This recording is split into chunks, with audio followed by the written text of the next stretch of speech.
Hello, we're here with Derek Leathers of Werner Enterprises. Derek, thank you for joining us. I'm glad to be here. Let's begin with a question about the economic outlook.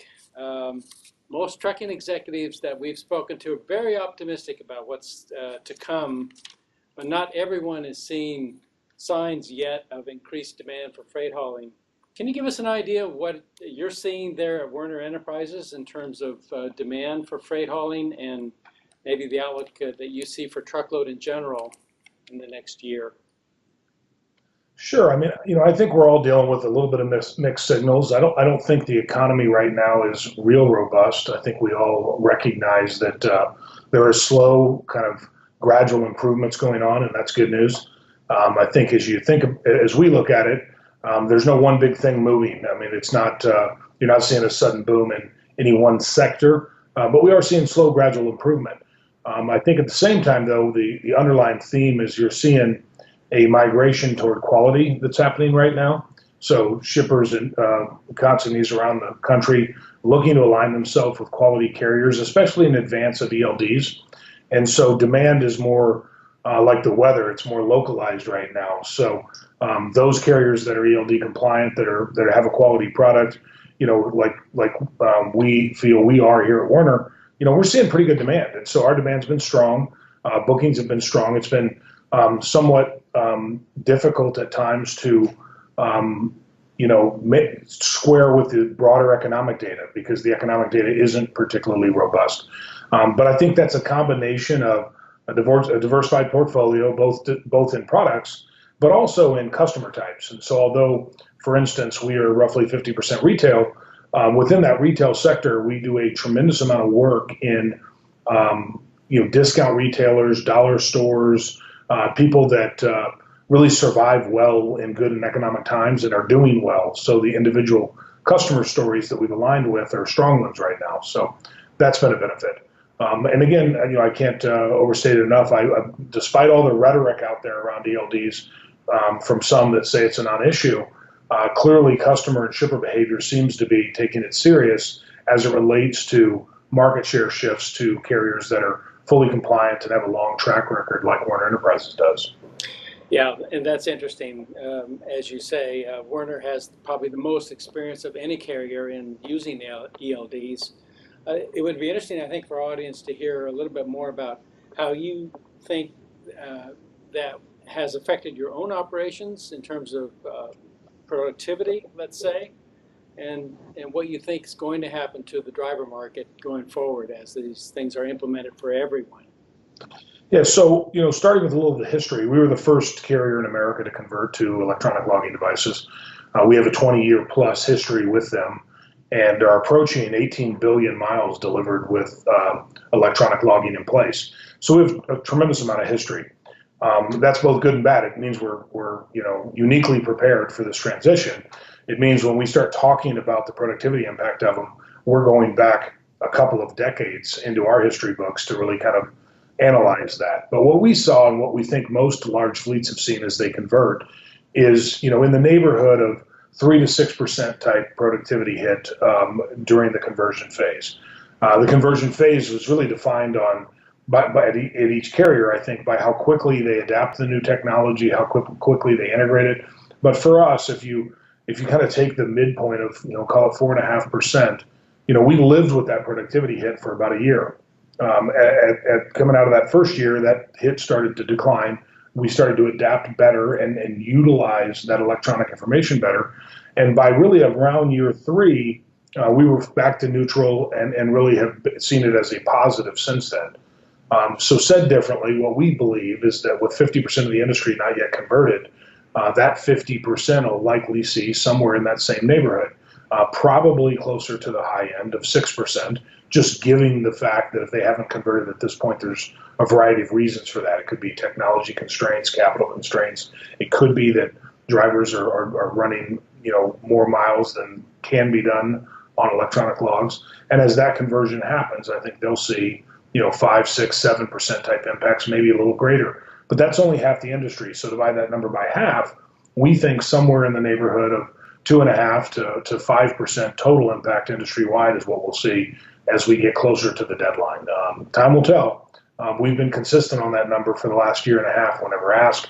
Nothing's changed my view of that number. We've read, many of the different analytical reports that have come out, and none of them have convinced me otherwise. So I think that kind of impact is coming. Okay.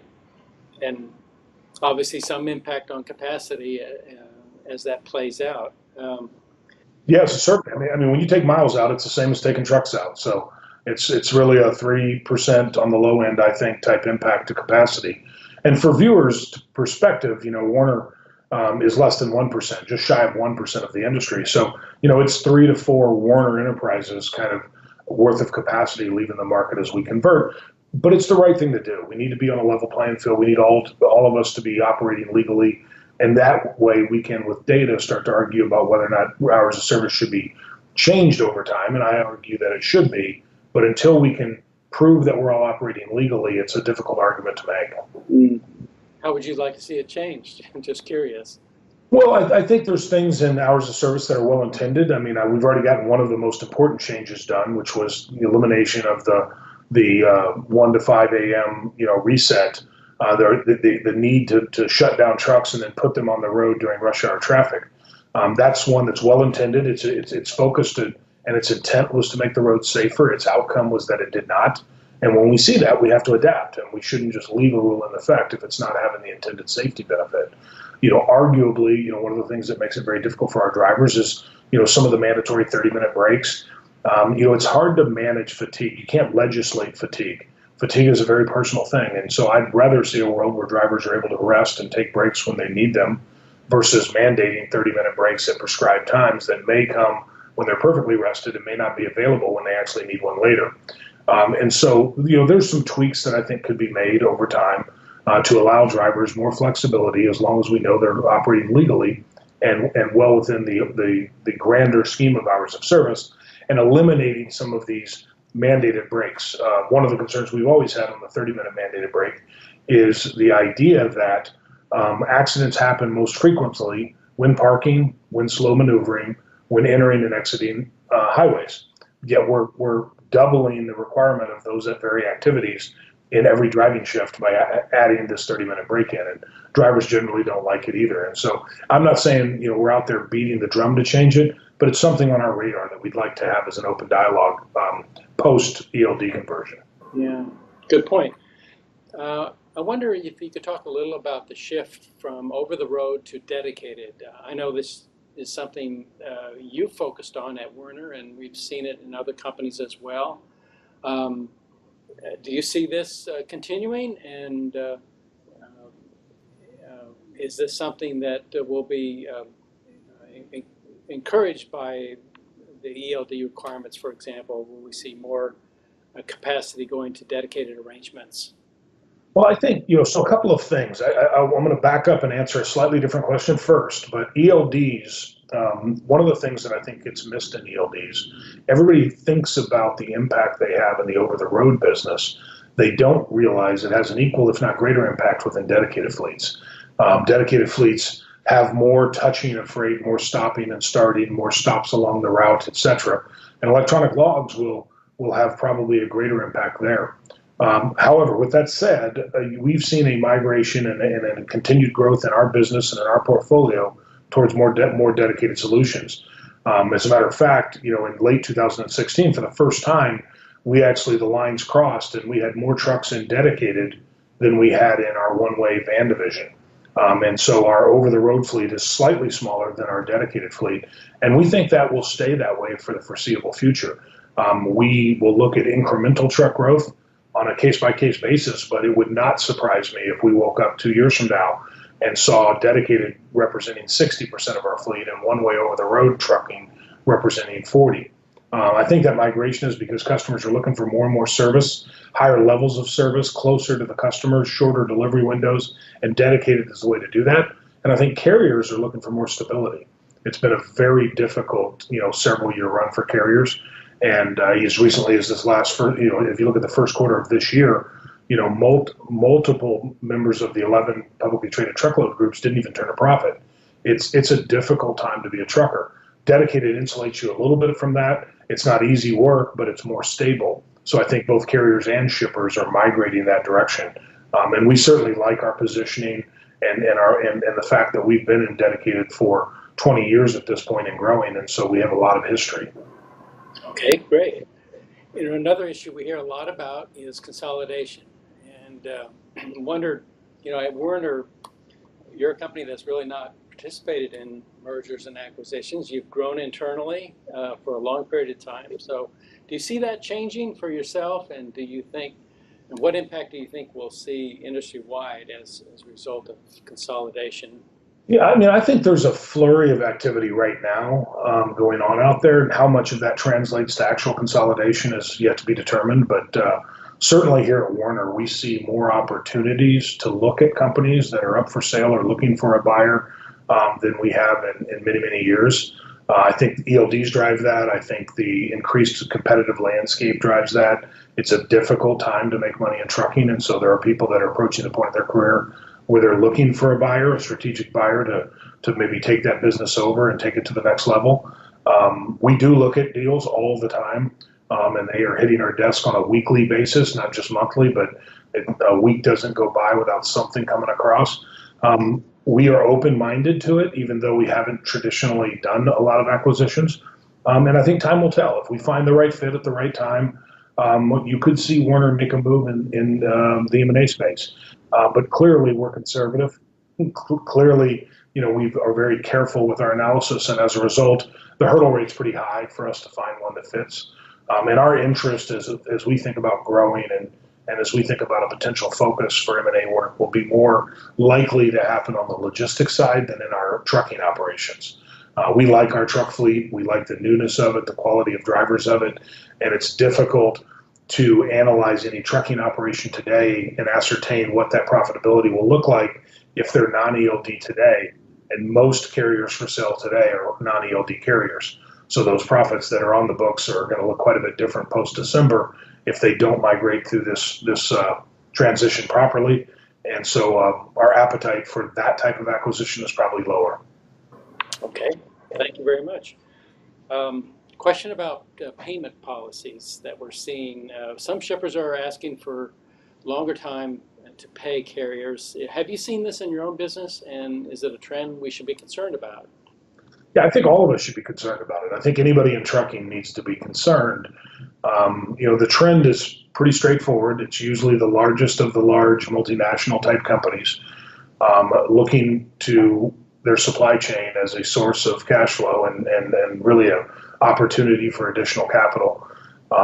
The push is out there to pay slower and longer days to pay, sometimes as extreme as 120 or even longer. Our stance is we fight those vehemently. I believe really as a steward of the industry more than anything, we need to take a tough stance on that. You know, we're fortunate here at Werner. You know, we're essentially a debt-free company. We could weather that storm fine. It would actually arguably be a competitive advantage if people paid slower, because we would still be fine, but it would put a lot of pressure on the edges for many carriers. But we don't believe it's the right thing to do. These folks and us are buying fuel and paying for fuel twice a week per truck, if not more often. We're paying drivers weekly. Our maintenance costs are as they happen. And so the idea of not being paid for a load potentially for 2 full quarters after you deliver the load is something that we find distasteful. So we push back, you know, as aggressively as we can. We've walked from business over it. We will probably walk from future business over it at times. And at other times there's compromises that can be reached. So we'll stay appropriately open-minded to the dialogue because they are our customers and we want to try to support them. But it's a trend that I don't like and I don't think is good for our industry. All right, thank you very much for that. One final question about trade, which has Sure. become an important item for a lot of trucking companies, this cross-border freight movement. Are you concerned about what you're hearing in terms of changes in trade policy, especially renegotiating the terms of the North American Free Trade Agreement? Yeah, I think we're concerned. That'd be the right word, and we're certainly diligent in trying to stay current on various ideas that are being tossed around. We've met with administration officials, with the ATA and on our own. We've spoken about this with members of Congress. We are a believer in NAFTA. We do believe that free trade is an important part of this economy. Trucking is clearly a net beneficiary of the NAFTA arrangements. But I also think, and so our stance is a little bit of a hybrid, any agreement that is 20 years old, and NAFTA is older than that, it's probably time to relook at it and modify it where appropriate and make some changes. Our hope is that it's, we're remodeling the house. We're not tearing it down and building new, because I think all in all, it's still structurally sound.